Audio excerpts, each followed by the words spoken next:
Yo, YouTube, man, it's your boy Adi Goes American, and this is my first video on this YouTube channel, so welcome. It's nice to meet you. My name is Adi, and on this specific channel right here, we are getting into the MLS. I'm not necessarily a football noob, but I'm still a noob at the same time, you know what I'm saying? Like, I've been mainly doing, like, European football on my other channel, you know what I'm saying? Shout out to them, I love them boys, but, bro, I think I've been sleeping on the MLS. Everybody been telling me the MLS is boring. I watched some MLS games with Inter Miami for my boy Messi. That's my favorite player. And yeah, I've been locked in. You know what I'm saying? Shout out to Suarez. You know what I'm saying? Shout out to him too. And yeah, I want to get to know some of these MLS, not even some, all of these teams that are on the MLS.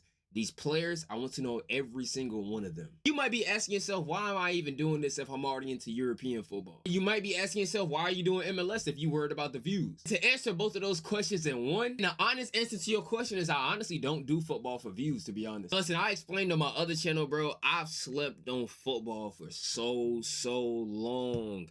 I slept on it my whole entire life, and I'm 21 years of age right now. I'm 21 years young.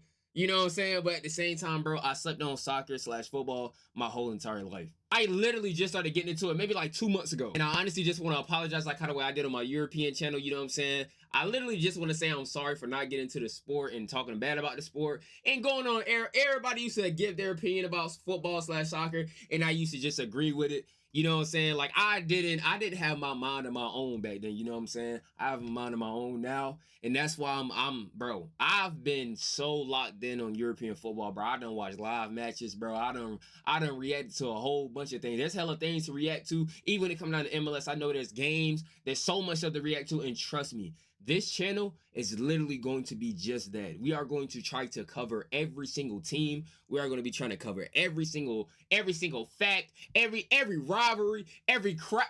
Bro, we are trying our best to know everything, bro. Knowledge is power, bro. And one more thing before we get into the video, man, the journey that I'm trying to go on, the players that I want to meet, the players that I don't even know exist yet, I plan on meeting them. You know what I'm saying? Like, this is, bro, I literally want to become one of the faces of MLS, you know what I'm saying? As a content creator, of course, not as a player, you know what I'm saying? But bro, I want to collab with some of these players, or maybe all of the players that I want to collab with, that they want to do it, you know what I'm saying? That's the goal of the channel right here in this journey. That's the whole goal. And you might say it's a big reach or a big goal, but that's the point of it. You know what I'm saying? That's the beauty of it. It's a big goal that I'm going to accomplish. Without further ado, man, let's go and get straight to the video, baby. Today we're going to react to a beginner's guide to MLS. Let's do it, man. Come on. Come on, let's do it. The United States of America, man. Hold on, before we get deep into this video, bro, I'm a United States of America who been sleeping on the MLS. I ain't gonna lie to you, but today I am officially waking up. Let's do it. Of American sporting concepts with the world's game that's even present in the name. For those outside of the United States, those customs are foreign. That's probably why you're here. But at the end of this video, you'll have a grasp of all of those funny little rules, at least conversationally. You need a doctorate, actually, to understand the MLS rules in excruciating detail. I mean, how can a league sign Lionel Messi, Zlatan Ibrahimovic, Wayne... Yes, Lionel Messi. Wait, how do you pronounce his name? Rules in excruciating detail. I mean, how can a league sign Lionel Messi, Zlatan Ibrahimovic, Wayne Rooney, but also have a draft, a salary cap, and most of the clubs in it were founded after I was born? And a disclaimer about my birth here. I am, if it wasn't obvious, American. I was raised calling it soccer. I didn't know anybody called it anything else until I was 14 or so. That's I had to teach my dad the offside rule. My grandpa, who I can have hours-long conversations about the finer points and details of baseball or American football, calls me on the phone to ask who the best player on the US national team is like the day before the World Cup starts. And that's not because there's a debate, it's because he doesn't know anybody on it. And that's important because my family is painfully American when it comes to the soccer experience, and MLS reflects that. The internet and globalized culture introduced myself and my generation in the United States to soccer, football, in a way that the older generations could have never dreamed. A lot of us got really into it. Some of us even turned it into their job. You know, listen, that's literally what I'm trying to do. I ain't gonna lie to you, literally, bro. I'm so passionate about this, bro. Listen, that's fine if it don't work for right now, but trust me, it will work. You know what I'm saying? I give it a couple months or some years, bro. I plan on doing so many things when it come down to football/soccer, bro. Like, y'all just don't even understand, bro. I be constantly, ever since I started my European channel, bro, and reacting to football and indulging in football, watching football games, bro, I become so passionate about the sport. I think I'm more passionate about, this might sound crazy, I'm more passionate about soccer/football more than the regular NFL and the NBA. That might sound crazy, but I ain't gonna lie to you, bro. It runs that deep, brother. I am passionate. I am extremely passionate about this now. I ain't gonna lie. Extremely. On that note, I'd like to point out today's jersey sponsor, Sangalo, who make very hard to find and incredibly awesome kits like this Paro FC kit from Bhutan, easily accessible as a service not only to help bolster the merchandising of the clubs that it's providing, but also give soccer heads like me or football heads or soccer heads like you, I don't know where you're from, the access to just amazing kits. So if you want something like Paro FC or maybe this amazing Highlanders FC kit from Zimbabwe, then check out the Sangalo link in the description. The people that run it are fantastic, and we appreciate them being the jersey sponsor of everything we do here. They're also the reason I have so many awesome obscure kits. But playing the FIFA video game and buying cool shirts aren't the only things you need to understand why MLS is MLS. To do that, you have to start with the actual league structure. Now for this, we turn to this article in The Athletic. In it, they do a good job of pointing out that owners in the MLS aren't actually owners. They literally say owners isn't even the proper term for them. In official MLS parlance, they're known as David Beckham is like an investor? Because when somebody buys a club in MLS, a la David Beckham buying a club in Miami, they don't actually own the club.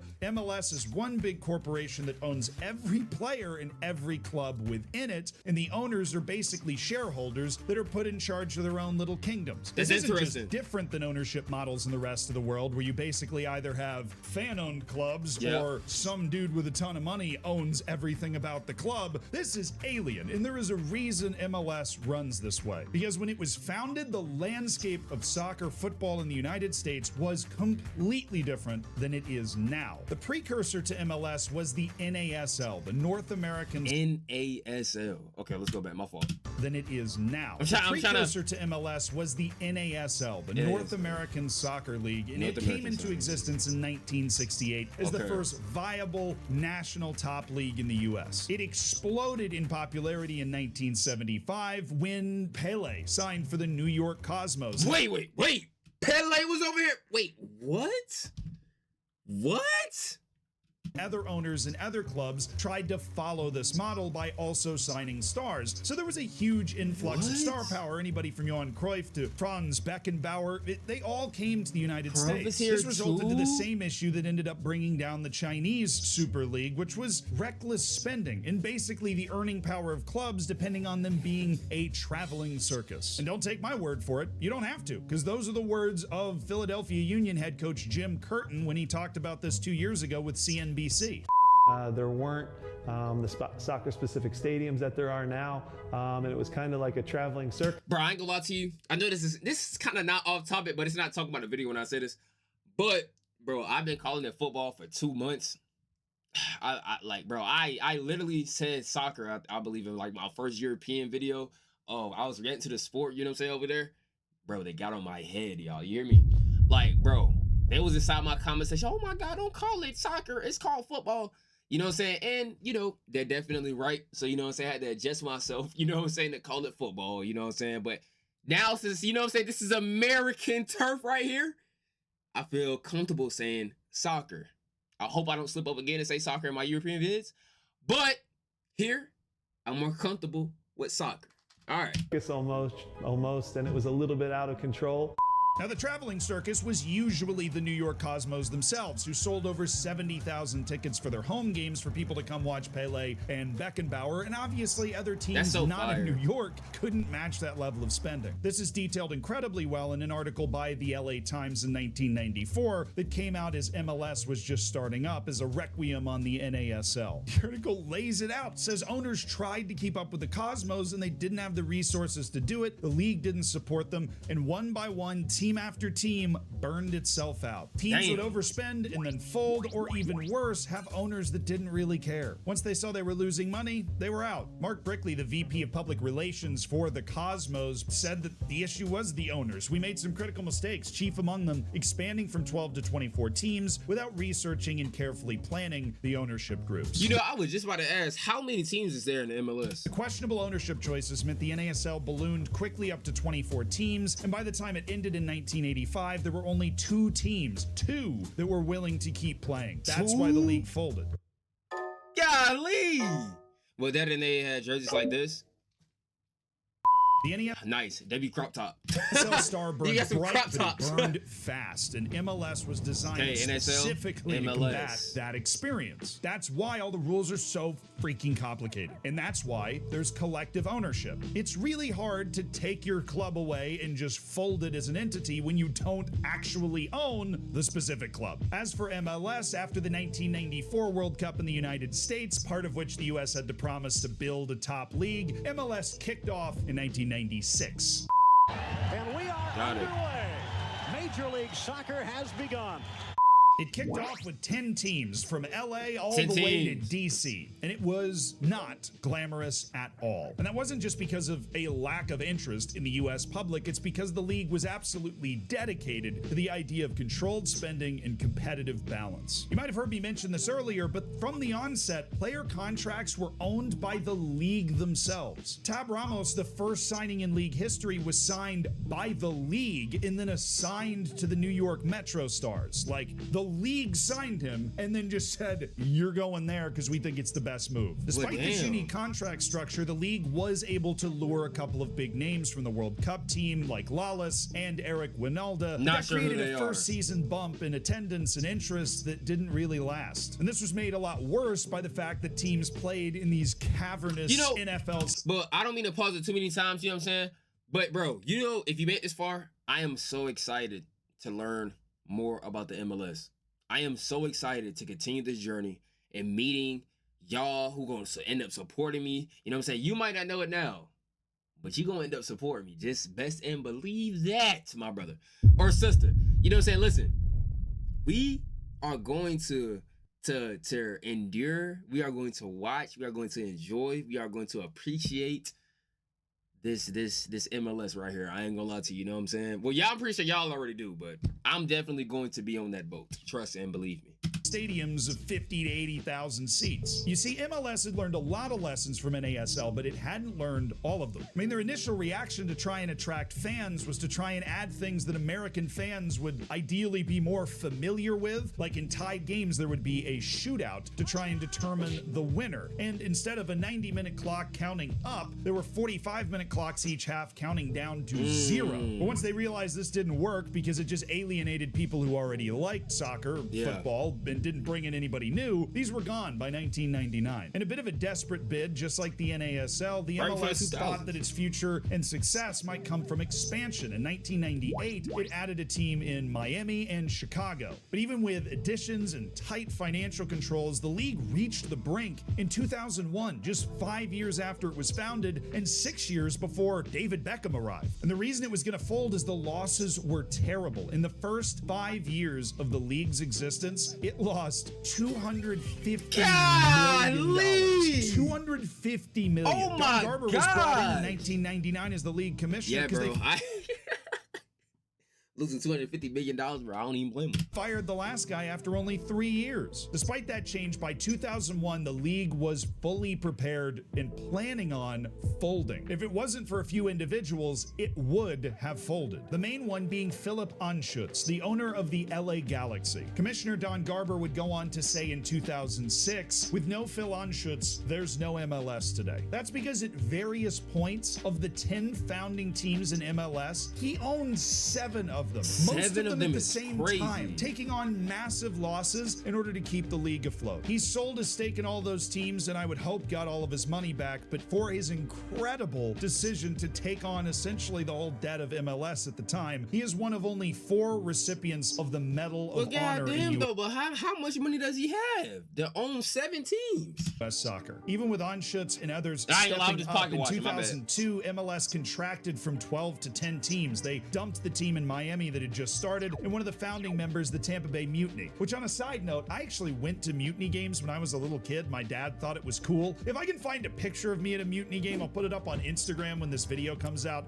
So check out the Instagram for a 4-year-old Zealand at a Tampa Mutiny game. I remember them being very fun. Had no idea I'd end up here in life, but bring back the mutiny. But this is where our story starts to turn in the David Beckham direction and in the weird, fancy designated player direction. Because even though it was a dire situation, MLS was putting things in place to succeed. In 1999, Columbus completed the first soccer-specific stadium in MLS. And this might sound foreign to the rest of the world, but in the United States, we have a lot of stadiums for a lot of things. But having stadiums that are built specifically for a soccer field, a pitch, to be on them creates a much better atmosphere and is hugely important. So important that MLS now requires all new teams to have a soccer-specific stadium built when they join the league. But even when that momentum was building, when you're in the right position, you need somebody to light the match. And that happened at the 2002 World Cup. The United States cranked out a stunning run to the quarterfinals in the South Korea-Japan World Cup. And while that might sound foreign to people outside the US, the biggest event on the soccer footballing calendar in the US, the only event that gets above the fold headline coverage. You know, I really hope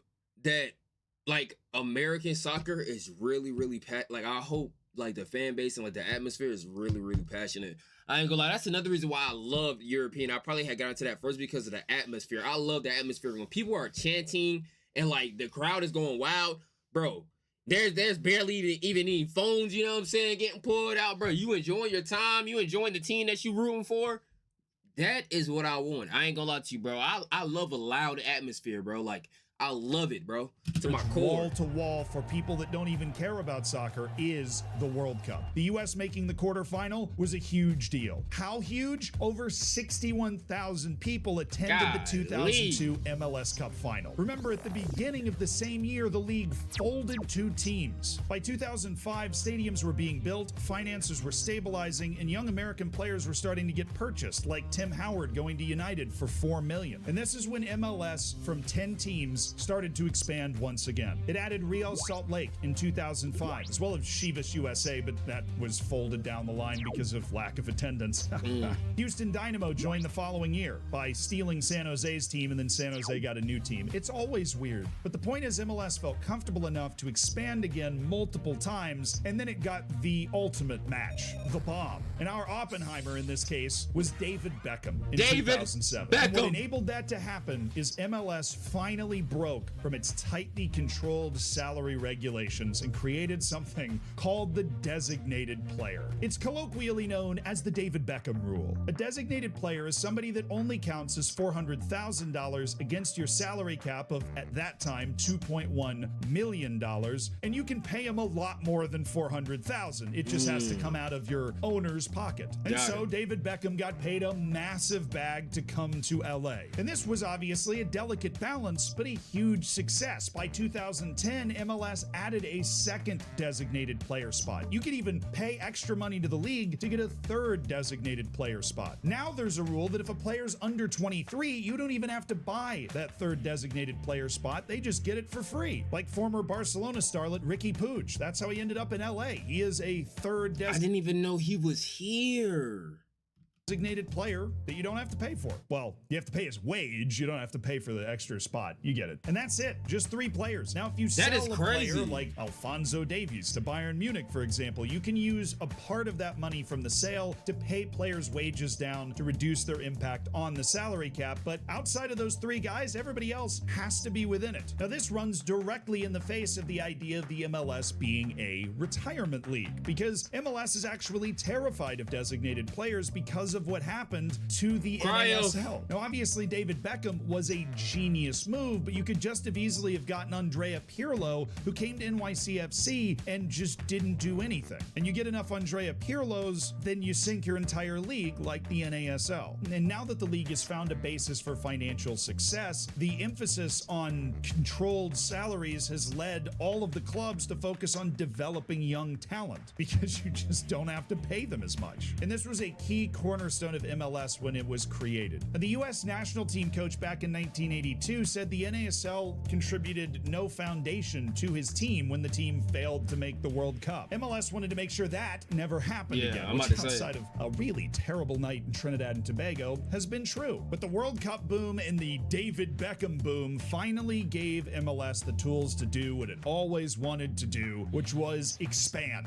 With a capital expand. You ready for this? Because it hits fast. Same year David Beckham signed, Toronto FC was added to MLS. In 2008, San Jose's team returned after being moved to Houston. In 2009, Seattle Sounders started. In 2010, it was the Philadelphia Union. In 2011, it was Vancouver Whitecaps and the Portland Timbers. In 2012, it was Montreal Impact, who are now Montreal CF. Huge break until 2015 when NYCFC and Orlando City were added. 2017 was Atlanta United and Minnesota United. 2018 was LAFC. 2019, Cincinnati. 2020 would be Inter Miami. Also Nashville. 2021, Austin FC. 2022, Charlotte FC. And 2023, St. Louis. Also 2025 will be a San Diego team. From 2015.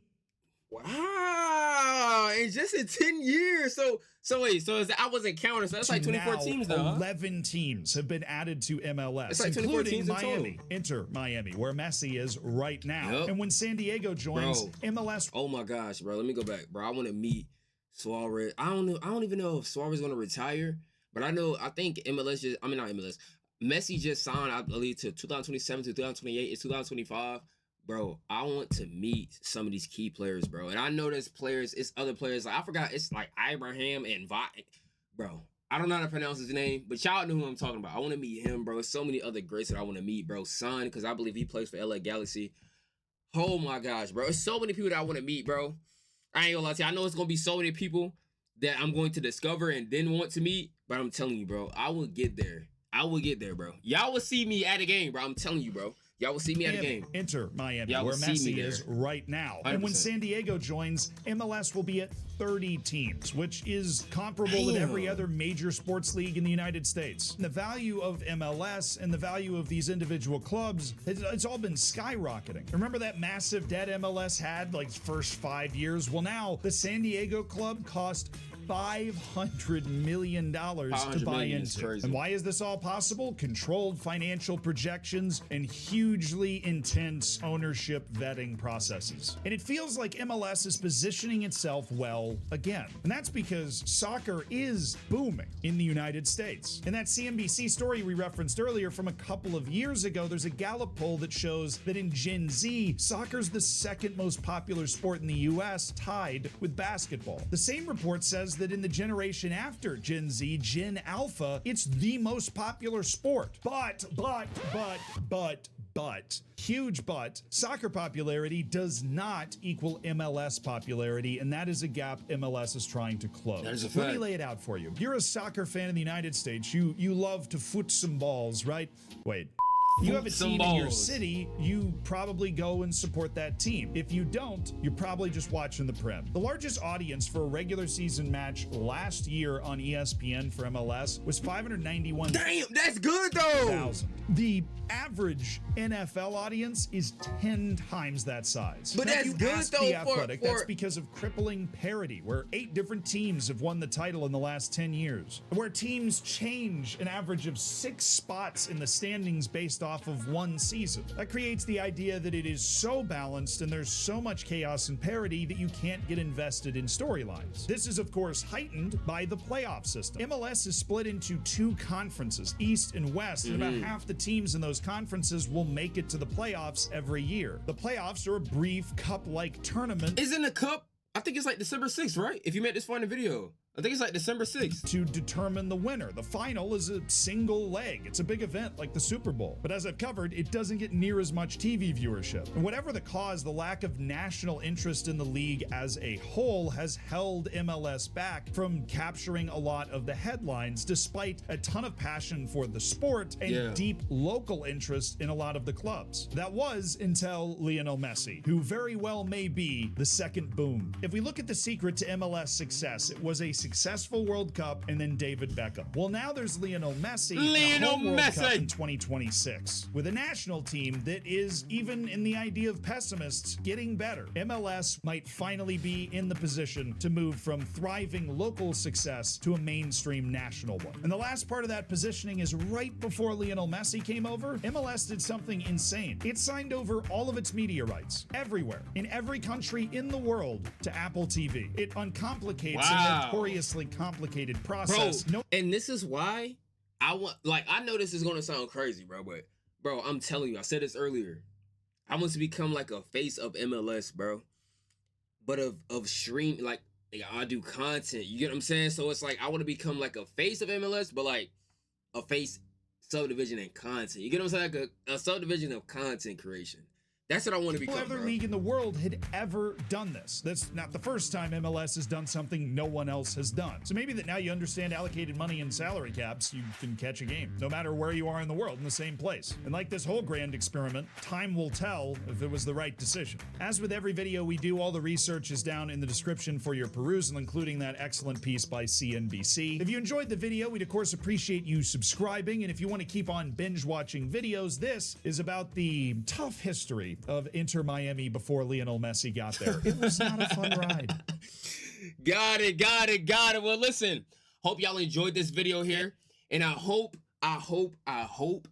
y'all would join this journey with me. This is going to be a long journey. We are going to document this journey literally on YouTube every single day. We are going to be uploading every single day because that's what I do on other channels. So we are going to do that on this channel as well. Make sure, don't forget to like, comment, and subscribe. Turn on post notifications on to all so you never miss a single upload in the near future. And I will catch y'all in the next video that I do. I'm out of here. Stay safe, stay hydrated, stay motivated, and I will see y'all soon. Bye.